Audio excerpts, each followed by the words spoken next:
Hello, everyone. Welcome to another fantabulous episode of The Thoughtful Bro, live streaming on a Mighty Blaze on Facebook, YouTube, Twitter, and beyond.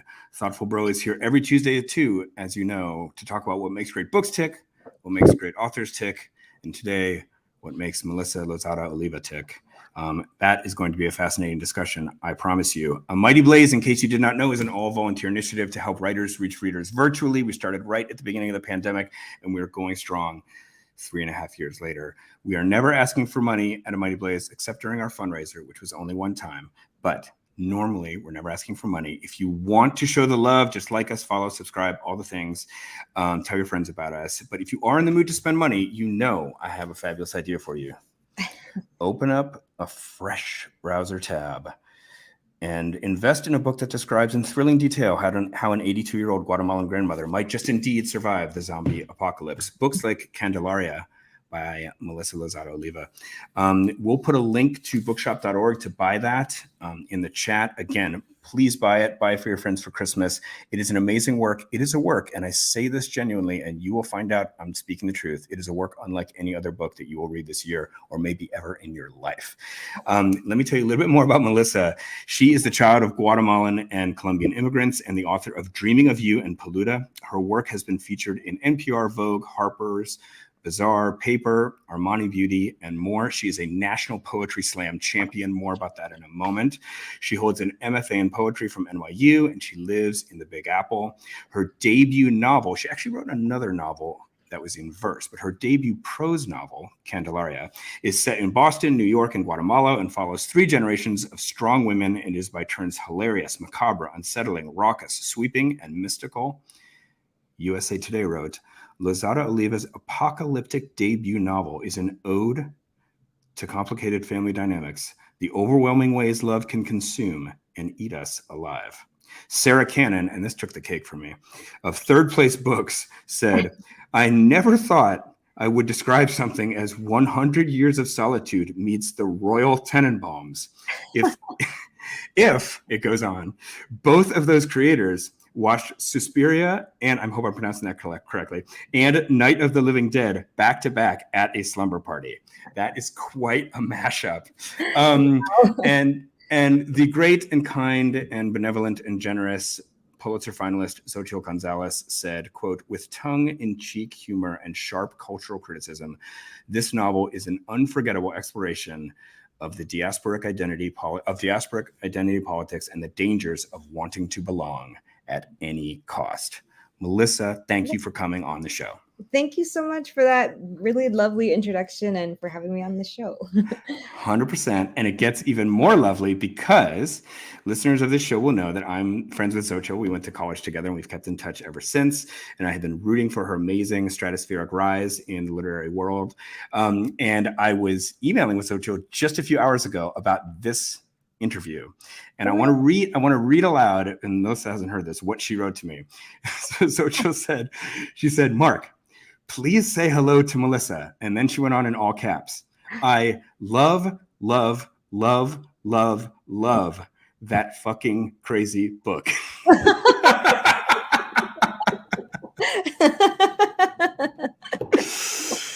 So she is a fan.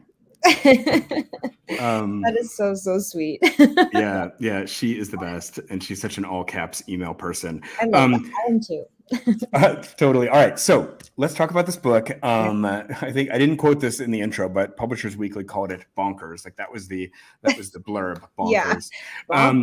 This is a book unlike any other, and far be it from me to try to describe it. Melissa, tell us what Candelaria is about. Sure. So Candelaria is about a grandmother at the end of the world after this disastrous earthquake hits Boston, and you follow her over the course of one day.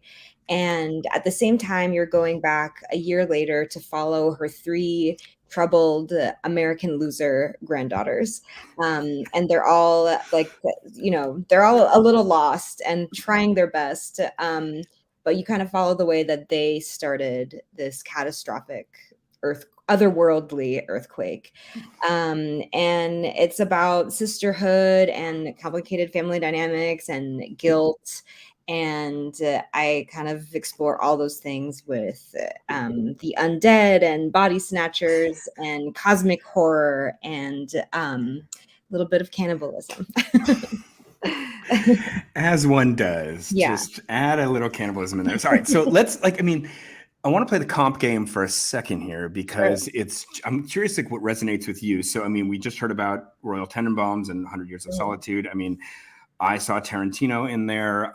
You've said Stephen Graham Jones. I mean, there's a lot of influences here. Yeah. But I guess first I want to ask, does any of those resonate particularly with you? Or have you heard somebody make a comp that you're like, you got it? Oh, I heard someone was like, this is like Jennifer's Body. Actually, my favorite one was the first Goodreads review, and I'm not sure if someone actually read it or if they just like read the description. Because there's one line that says, "This is like 100 Years of Solitude meets David Cronenberg," and I thought that was really cool. I was like, "Ooh, that is interesting." I haven't heard the Royal Tenenbaums one yet. I think that one makes a lot of sense because of all of the dysfunctional siblings. All right, but let's try to capture this in a different way. Just finish this sentence for me. Okay. The reader who will love Candelaria is the reader who is looking for. The reader who is looking to have some weird dreams at night. And I think I really want people to remember that they love reading. So I really wanted this book to be fun. So if you want to just like have a reading bug, I think this is the book for you, where you're like, oh yeah. I love that. All right. So I want to talk about how the book came about and how it like began as a poem and all that. But as I was saying to you in the green room, you are like this absolutely hypnotic, clearly award-winning performer. I was just wondering if you might wanted to do like a quick reading from the book. Sure. Okay. So I have two passages that I could read. One of them is like in the beginning after Candelaria has, not really a spoiler, it's in the jacket, kills her husband. And the other one is when Candy, her granddaughter, eats raw meat for the first time. Which would you like to hear? Oh, would I ever? I thought you were saying which would you like to hear, but you meant like which one would you like to hear? Which one? Which one? Oh, God, how do I choose? Let's do raw meat. Okay, cool. This is my book. So this is after some weird stuff has happened to Candy. She vengefully slept with her sister's lover, who was a professor who kicked her off of her site in Guatemala. It's very messed up, but all this weird stuff starts happening to her. She leaves work early because she keeps puking and seeing things. Outside on her doorstep was the same cat who had been following her. She opened her door and the cat sprinted inside. She watched her rub herself against her furniture and lie on her back. She could hear the cat's heart beating underneath her fur. It was so loud in her ears she almost wanted to cup them so she couldn't hear anymore. She opened her cabinets and grabbed a jar of Skippy, using her fingers to scoop a dollop, then sucking on them. It wasn't enough. She looked toward the cat. The cat was looking at her like she knew what Candy was thinking, almost daring her to do it. No. She found herself inching closer, but the cat ran to the fridge and started rubbing herself against it ferociously as if she were in heat. Candy opened the fridge, remembering the steak she had bought a few days earlier from Whole Foods that she had planned on cooking but probably would never cook because she could never follow a recipe or stick to a plan. She ripped the door open and saw the raw steak encased in plastic. It was a topless woman on a rock at sea, her fingers beckoning to Candy's sailor mouth. A moan escaped her. Her head hurt so much. The cat meowed. She kneeled and scooped the packaged meat and yanked away the plastic and put her nose to it, taking in its wet iron smell. Her legs began to shake. She let her mouth hover over it until her teeth sunk into the triangular piece of meat while the cat continued making noise, almost cheering her on. And Candy's eyes fluttered and Candy's entire body vibrated as the juices of the steak that would never be cooked dripped down her face, and all she could think of was that she didn't want it to stop. She didn't want to get to the end of it. She She wanted to be filled all up with it. She was on her knees, all at once worshiping the flesh and destroying it. And then before Candy knew it, the meat was gone, and she was licking the liquid off the yellow packaging until all she could taste was styrofoam. She tossed it aside, the plastic that had covered the steak rolled up next to Candy's foot like a tossed aside condom. Her dizziness had faded. Her breath was regulating. Her head was clear. She took in the kitchen around her and rested her head against the fridge. It had just been right, but not exactly what she needed. It was a snack before the meal. But she couldn't think of it now. She was afraid of herself suddenly and ashamed. The cat leaped over her legs and began pawing at the door. What do you want, bitch? Candy stood up and let the cat out. And as the cat ran down the steps and into the neighbor's yard, Candy tried to remember the last time she got her period. There's so much that I'm so glad you read that passage, because the visceralness of it, the hallucinatory quality, the completely unpredictable aspect of it. I mean, that's what this totally wild book is like. It's just like an explosion of things. And so here's my question about that reading. It made me think of one of the main questions I wanted to ask you about today. So there is a kind of typical, or say more typical, diaspora type novel about, so people come to this country, their families come to this country, maybe their first generation, second generation, and they talk about, it's, Latino writers, but also African writers, Asian writers. There's a kind of diaspora novel that is done. And part of me reading this book, I was thinking, is Melissa like sort of really tired of that kind of novel, and like was sort of like, I am going to like just screw this thing up and do it different and do it my own way and just like shock the world? Like, were you in some way reacting to that kind of book? Wow, you truly are the thoughtful bro. I think that's it. Yeah, I am.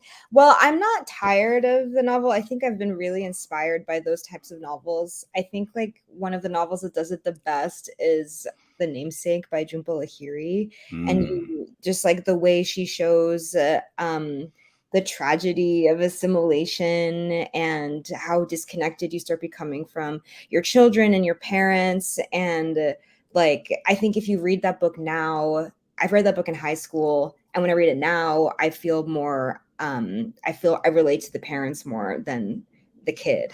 Anyway, I feel like she really like set a precedent. I think I feel tired of it being expected of me, to like think about, I don't know, this.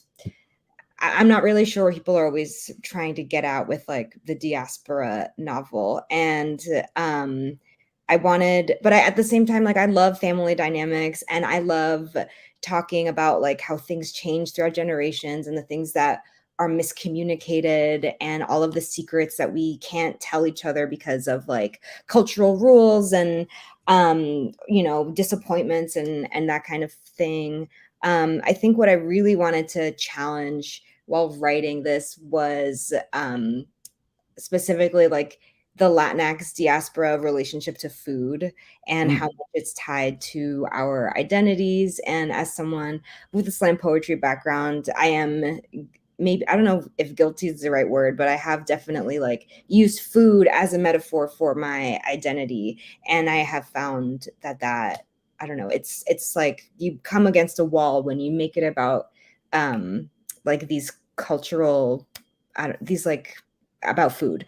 So that's why I was really interested. Like the characters are always eating things in the book, like in every scene, and Candy starts like eating people. And I wanted to think about like how representation has, the conversation of it and the commercialization of it, where you stop it stops being about being seen and instead being sold, and you end up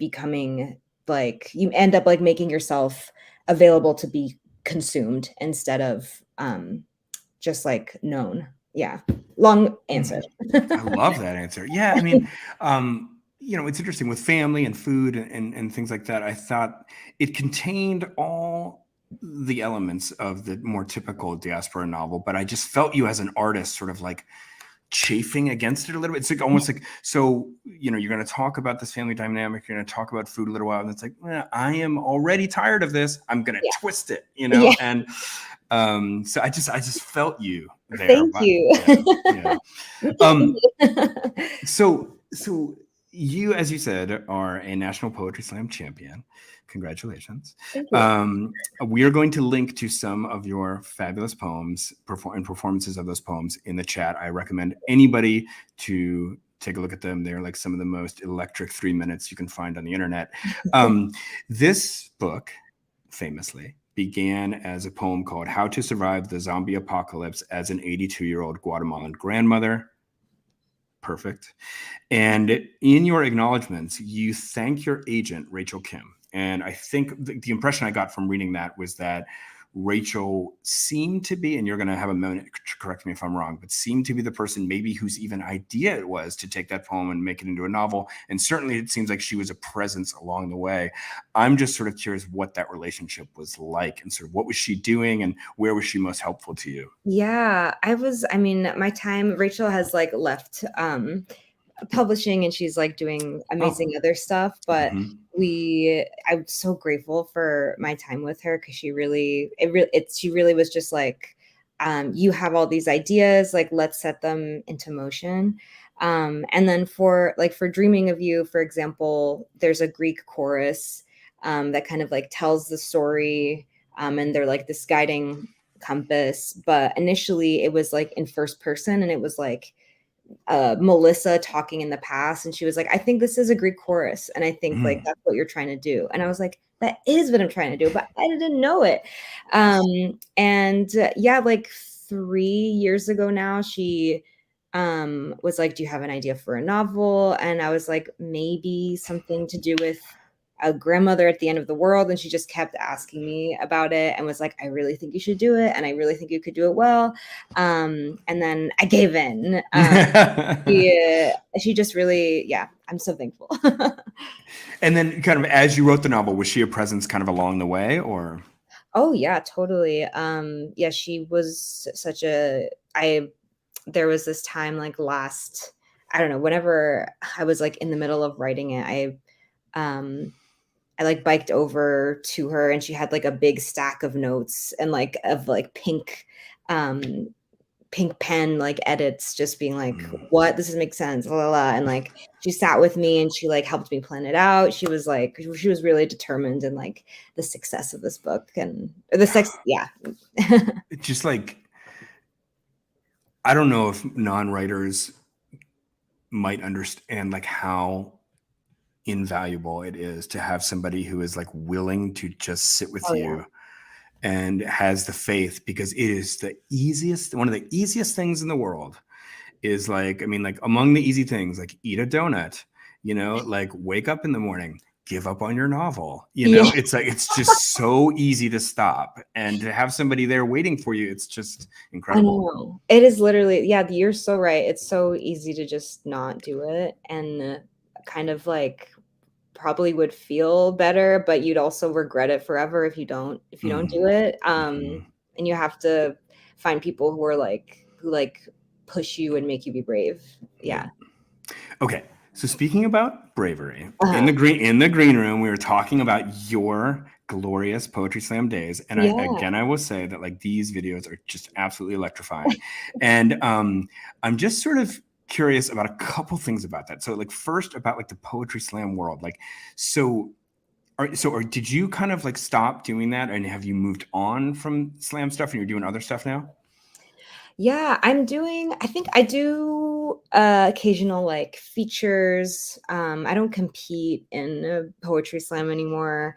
I think it started wearing on my heart to like have poems be judged by numbers. Even though I kind of, now that I just do it, now the numbers is just money. But I got kind of jaded and tired of it, but it was really beautiful and important. But yeah, I don't I do speaking events. I still like read poetry performatively and reading out of my book.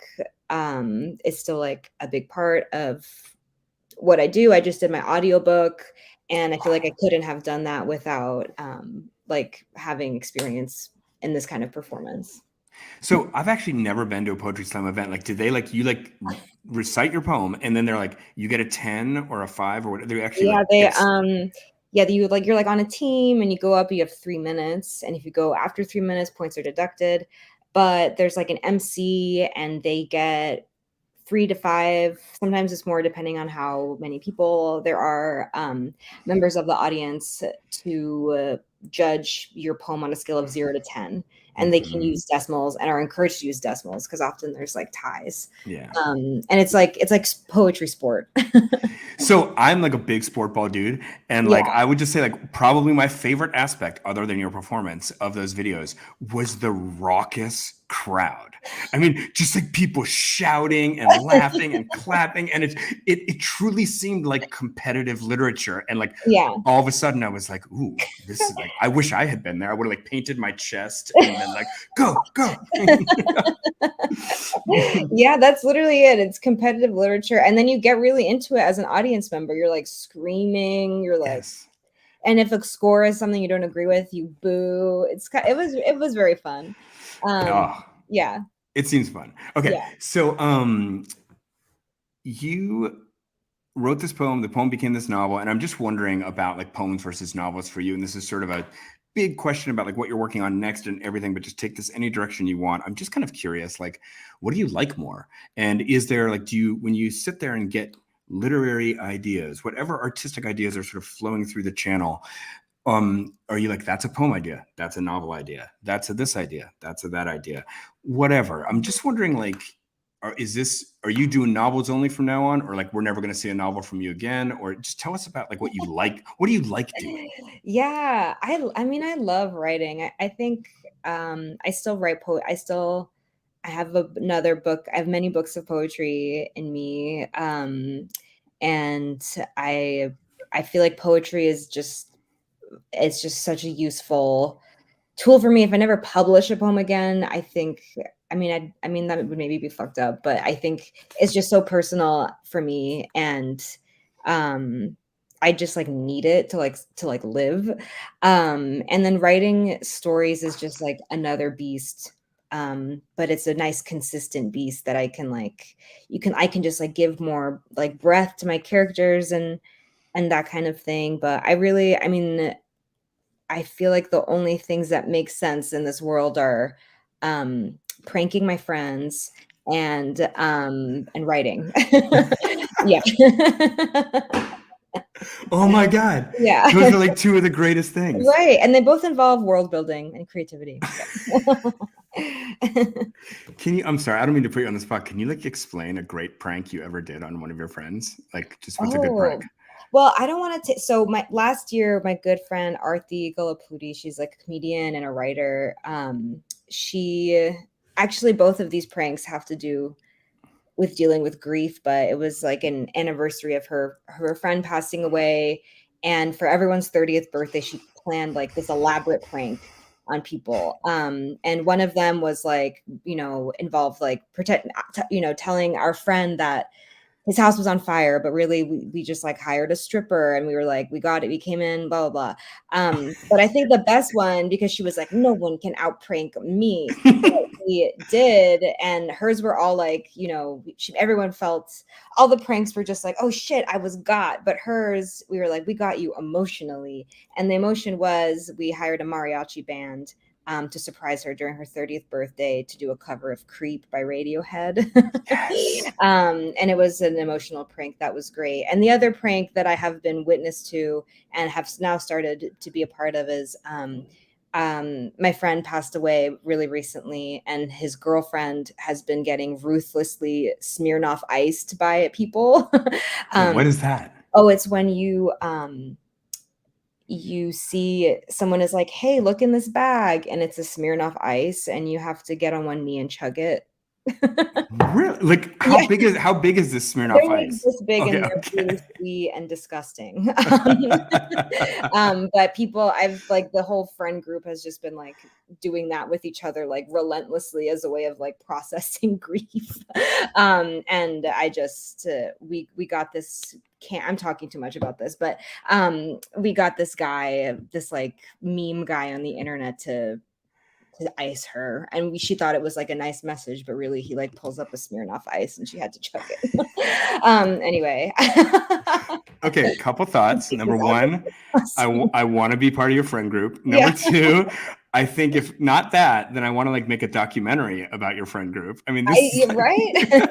it sounds amazing. Yeah. It's a really beautiful phenomenon. The emotional prank. I love that. It's great. The emotional prank. Oh my God. Yeah. All right. So talking about story, and you mentioned kind of like doing stories, and that was like part of the things that you may do and like the space for that in your life. One thing I heard you say in an interview recently, which I really liked, was like you said, you know, part of what you realized during this book was that stories have rules. Like a sonnet has rules, and story rules can be just as demanding and rigid. And I'm just wondering, like, give me an example of like a rule you were contemplating during this. And you also said like these are rules that you can know about, but you can follow them or break them. So I'm just curious, just give me an example of any rule that you either followed or broke in this novel.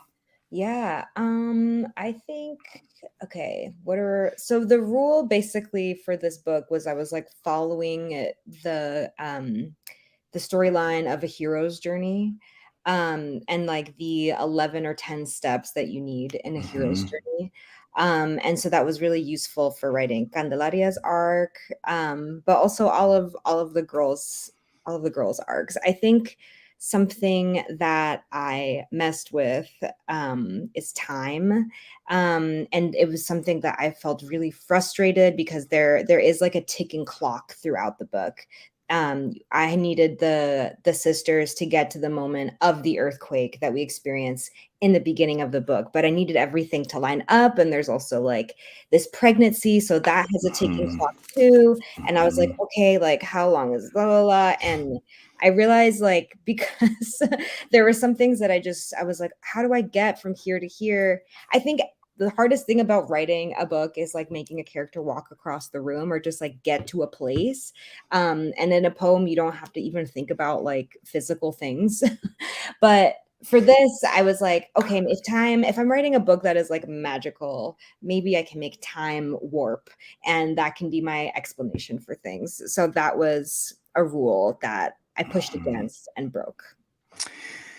So I also heard you mention that Twin Peaks was a show that you were watching during this, or at least were influenced by it. So I think Twin Peaks is one of the absolute classics of American TV, like top 10 all-time TV shows in American history. I've watched the entire thing multiple times, and I think it's absolutely uncanny what Lynch is up to. It's never been done again. I don't think it's ever been done again, even by Lynch. There was just some magic in that show that I cannot even quantify. Yeah. And I think when I heard you say that, it helped me make sense of your book. I was like, because there's this kind of other logic that defies quantification, defies logic, and yet it has a kind of an internal like consistency. And anyway, I just wanted to just throw that back to you and just hear you talk about Twin Peaks, and just was that sort of how you figured out what you wanted to do? Yeah, I think I watched Twin Peaks in a pretty like formative time, like in college. And I was just like, whoa, I was really like disturbed by it and inspired. And I love that there are things that David Lynch does that don't have, he's just like, well, I'm not really going to explain this to you. I think Kelly Link really does that well in her stories too. And I love that. I think I know that she has like a draft of stories where like all of the keys and all of the clues are there. There's a map, but somehow she just like takes all of those like 75% of those things out, and then you read a story and you're like, what the fuck is going on? But also I think I know what's going on. And I love that you can like drive someone crazy with that. With Twin Peaks, there's so much dream logic. I was really inspired by Bob, because I was really scared of Bob. Maybe the scariest character in TV history. Yeah. I mean, oh my God, I can see him in my head now, and I like freaking out. He's so scary, and I think what's so scary is like you kind of just understand that he's an alien at the end, but maybe that doesn't really explain it either. And I was thinking about that when I was thinking of I won't give it away, but some elements of this book, of how Bob is like represents the evils of man, and comes from this like weird place in the ground. Yeah. On that note, by the way, I once read, because I'm obsessed with Bob, I once read that he was actually just I don't know what the word is, stagehand or like a sound guy. Yeah. Right. And then he got accidentally put in the shot, and Lynch saw it and he's like, that's it. You're the guy. Like, I'm just going to keep that in. But he was just a sound guy holding a mic, and he got caught in a reflection. And he was like, you are freaky looking. You should, you are freaking people out. Wow. That is so cool. Totally. All right. A few more things, and then we're going to take a few questions. Some questions have come in, and thank you for those, folks. We'll get to those in a minute, but I want to talk about craft for a second. Yeah. I heard this amazing quote of yours. You were talking about, I think she was your professor, Ann Carson. Is that right? Mm-hmm. Okay. And she had this beautiful quote that, and I might mangle this, but I think it was in poetry or in art, there are 3 doors that you open, and you just keep opening those 3 doors. And that just hit for me so hard, because I just do feel like most artists are really doing the same thing or the same couple things just over and over and over again. And I know I've used this example. I think I used it even a few weeks ago on this show, but just to give an example, like, I think all Stanley Kubrick's movies are about predatory men. Like, if you look in every single Stanley Kubrick movie, there is a predatory man that is the antagonist. And it's just this weird thing, but it's like, clearly the animating thing for him as an artist is that kind of story. And, and I'm just like, I don't think that is a limitation. I'm just saying, please, Stanley, like, that door is very fruitful for you. Just keep opening it over and over. Just keep doing it. So, or like how Scorsese, I mean, he's like obsessed with greed, and great point. I never thought. I just saw that. I just saw the latest, but I never thought about that. But right. Okay. So talk to me about how that is for you. Talk to me about that as a theory. Everything. Sure. I mean, okay. So I think Ann Carson was quoting someone else in class. Okay. So that is from someone else. I don't think it's from her, but it came from her mouth when I heard it. So just to be, I don't want to like attribute a quote, but yeah, I think that's just really true. I think it also is just like, I feel like we just have limits as people, and we have our obsessions, and at some point in our life, we know what they are. I think for me, I guess like my 3 doors are like sisterhood, and the feeling of a strange man following you. Speaking of Stanley Kubrick and predatory men, but and maybe it is like a Lynchian thing, but I'm really fascinated by like a strange man. There's this Joyce Carol Oates story called "Where Are You Going? Where Have You Been?" And it takes place during like the Satanic Panic or some kind of moral panic, where girls were like getting snatched from their houses and stuff. But this man named Arnold Friend just appears at this girl's house, and he's like, "You're gonna come with me." And she's like, "I don't know who you are." And I think that story really resonated with me, because I'm scared of strange men.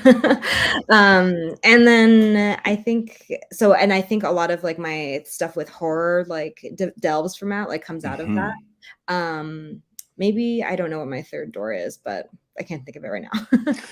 Let me ask you, like, writing is really hard, and it can be hard to keep it going every day and be industrious and consistent about it. I'm just kind of curious, is that like a conscious or unconscious method for you? Even like, you have 3 bad days or 3 days away, and you're just like, oh, maybe I'm just going to give up on this whole thing. Like everybody has these dark spells, right? Yeah. Like, I'm just curious, like what draws you back? Is it like maybe like consciously thinking about those things, or unconsciously you find you're always drawn to start writing about those things again? Or what brings you like back to the desk? Ooh. That's such a good, I feel like I just came back to the desk and I'm newly motivated. But I'm like, what happened? I don't know. Sometimes you just need a big slap in the life face. And you're just like, I have to keep going because it's all you can do. And it's kind of the only real failure is stopping, and giving up. And I think everyone feels that they want to sometimes. And the glory is just trying. And while we're still here, that's like all we can do. Yeah. Preach. I love that. All right. One last big topic from me, and then we'll take some audience questions. So I want to talk about American Dirt. Okay. Now Sure. I need a second to set this question up. So Okay. first of all, you had this totally hilarious, funny podcast that I just love talking to, because your speaking voice has this like effect on me. It's just, even when you're just talking, it's like, it just sounds so great. I like kept listening to your podcast just as kind of, I just couldn't tear myself away. But there's one episode about American Dirt. Okay. And the podcast, by the way, is called Say More, and we'll put a link to it in the chat. Okay. So this woman, Janine Cummins, wrote a book called American Dirt. Now, the problem with this, it was the biggest, for those who may not know, and probably most people listening to this show do know, but brief recap. Cummins wrote American Dirt, and it got a bunch of hullabaloo. Everybody, Stephen King and everybody else, like, blurbing it, saying great American novel, comparing it to John Steinbeck, all this stuff. It's about a Mexican woman who's trying to cross the border into America. And there were a few issues with the book. The author herself was not Mexican. Her portrayals of Mexicans were viewed as inauthentic and often cliche and not in a good way. And this was also in a larger publishing context of Latinx writers not getting paid $1 million or more for a book as she was. So she was getting all the money, but she herself, I think, identified as a quarter Puerto Rican, but had identified herself as white. So here she's getting all this money, writing a book that many people are saying is not really great about representing Mexican Americans. It was an Oprah pick. It was a massive scandal. Oprah had to have her own episode, like a special episode about this, interviewing everybody about it. It was crazy. Yes. But it's funny because so that was maybe 2020, early 2020 or so. And at the time, it seemed like this was like the most disastrous thing to ever happen to this woman and this book. And certainly that woman has been through a lot. But what's interesting is that I just looked on Amazon yesterday, and this book has 162,000 reviews. Okay. So it's interesting. Yeah. Like Gone Girl has like almost the exact same number of reviews, like 162,000 and change. Whoa. And this puts it in like among the top books ever on Amazon. It's got to be one of the best-selling books of the last 10 years. And recently I also was at a party and I was talking to somebody about this, coincidentally, and they had recently read the book, and they're not a publishing person, and they were like, oh, I never heard about any of that, and so it's sometimes we think in publishing that this is like an earth-shattering thing, but people in the real world don't see it that way. Okay, so I'm getting to you. Finally, I've set up my question here. Okay? Yeah. So the question is, that was like 3-4 years ago, and there's so many different kinds of publishing issues packed into that one scandal. Yeah. I'm just curious, what do you think about it now, Melissa? Has anything changed? What do you think about the idea that it's one of the best-selling books in recent years? All that. Man, it's so ridiculous. It is ridiculous that I feel like it, and it does show that everyone just has a different algorithm, and mine certainly showed me that I was like, oh, this is like the worst thing ever to happen. And there was so much discussion about it. I feel like it really illuminated the things that were going wrong with the publishing industry and what people and like the market and that kind of thing. But yeah, at the end of the day, she's still collecting her bills. It seems like, the old phrase, all press is good press. Like she made money off of a book. I think, I don't know how I feel about it now. It certainly is pretty frustrating, because as much as things have changed for Latinx writers, there are still like not a lot of us, and we are still like made to compete against each other, and we have like this like 1 month where people are, we're supposed to be on like these tables at bookstores for Latinx Heritage Month and on these lists and on these particular conversations, and it's like everyone waits for that 1 month for that to happen. And I just think it's frustrating because I just want to be a writer and I just want to like write about the stuff that I write about, and that stuff happens to do with family, and my family is Guatemalan and Colombian, and like I have lived my life as like a Guatemalan Colombian American woman, and that is going to be the experience that I speak from.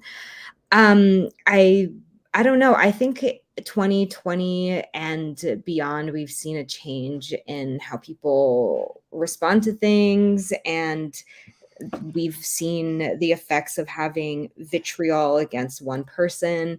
And social media makes it be able to have this like specific creative vitriol against one person. I think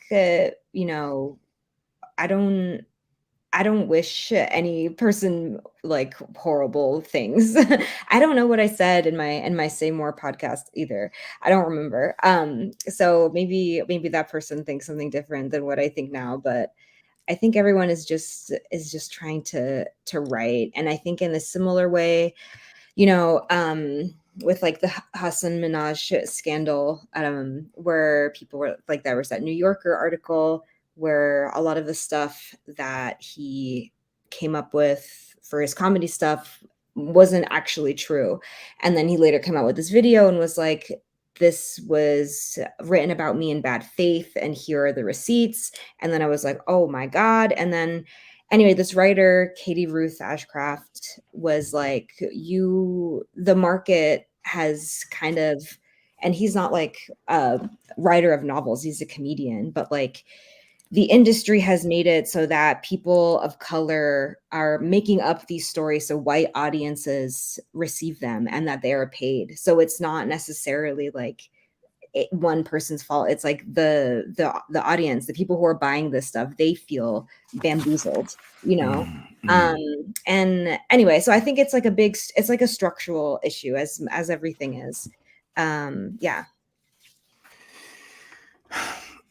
What about the question of who can write what?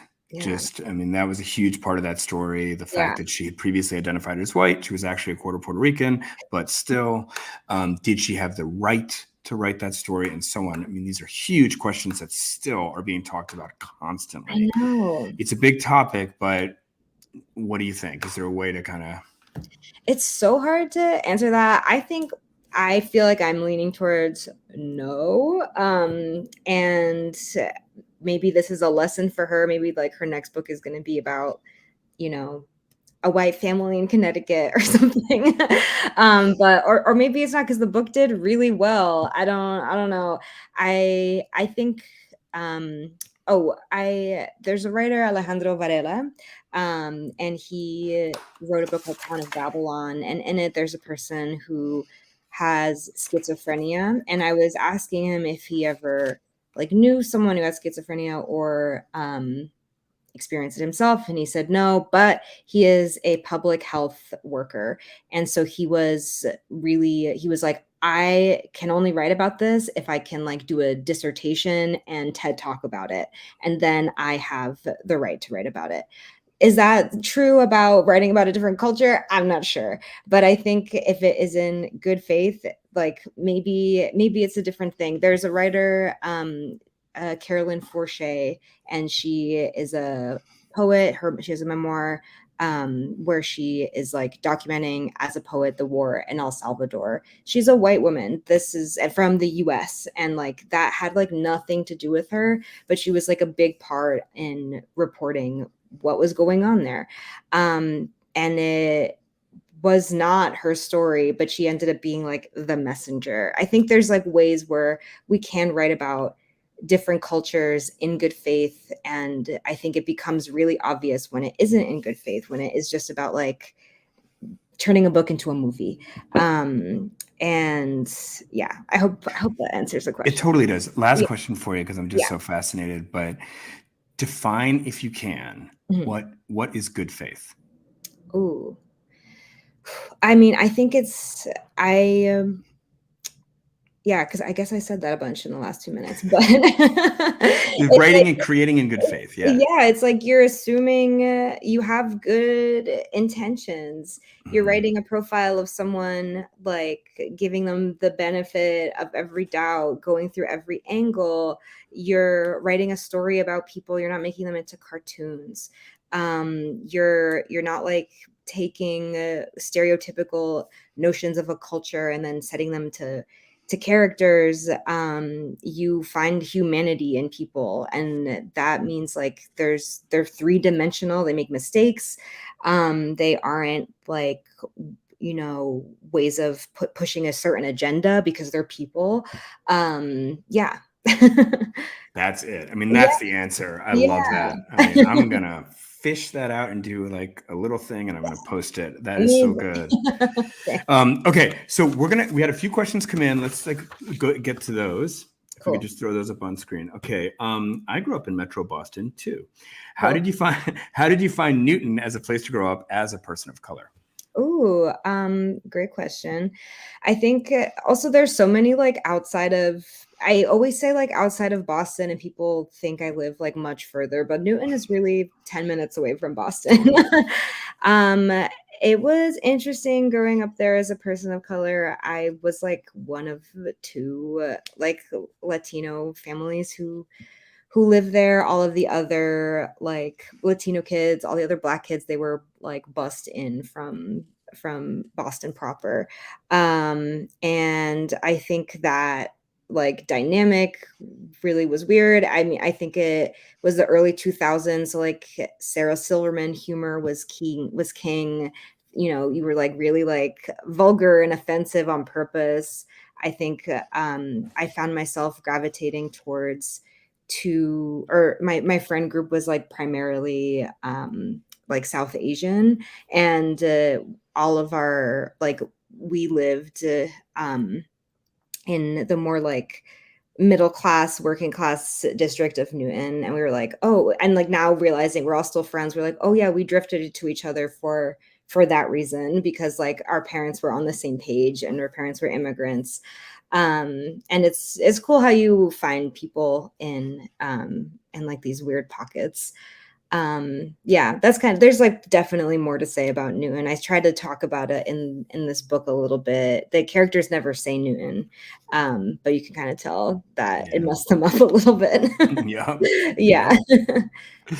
Okay, let's do one more question from the audience.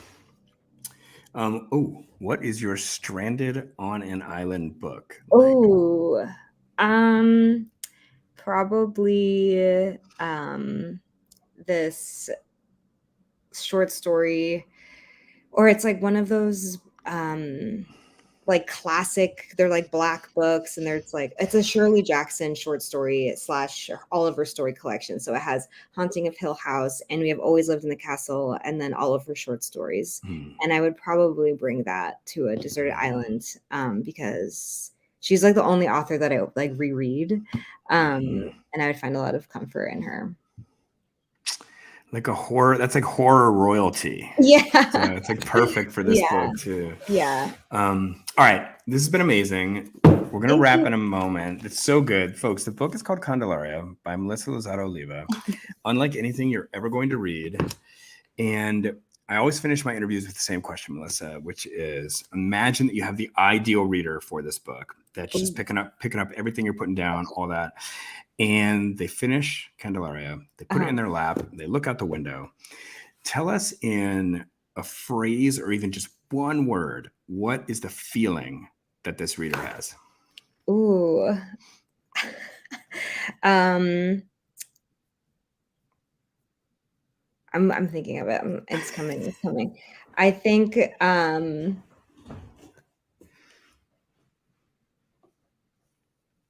I'm hungry. Am I dreaming? I should call my sister.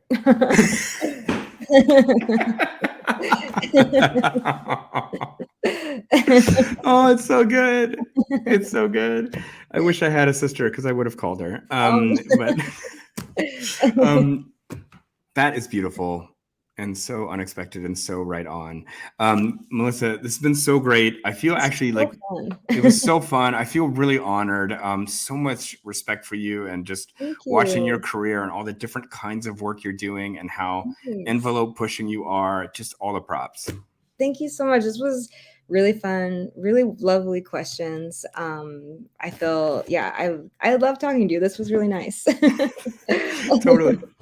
All right, folks. It's been an amazing episode, and we'll see you next week on Thoughtful Bro. Please, again, go buy this book. There's links in the chat. Candelaria, buy it on bookshop.org. Buy it for all your friends. Everybody will say thank you, and we'll see you next week. Thanks again, Melissa. Take care. Thank you.